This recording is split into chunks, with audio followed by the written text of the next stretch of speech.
বাংলাদেশে এক রাজনৈতিক দল আর এক রাজনৈতিক দলকে বলতো তোমরা পাকিস্তানের গোলাম, একইভাবে আবার অপর পক্ষকে বলা হতো তোমরা ভারতের গোলাম।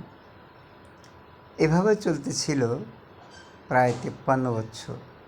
কিন্তু এই 2025-26 সালে এসে আবার নতুন গোলামির কথা শোনা যাচ্ছে। এখন শোনা যাচ্ছে বাংলাদেশ নাকি আমেরিকারও গোলাম।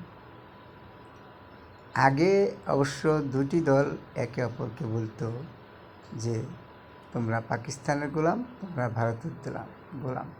সেখানে স্পেসিফিক করা যেত কোন দল কোন দেশের গোলাম। কিন্তু এইবার যে আমেরিকার গোলাম বলা হচ্ছে, তাতে কোন দলকে ইন্ডিকেট করা হচ্ছে এই কথাটা এখনও জাতি বুঝতে পারছে না।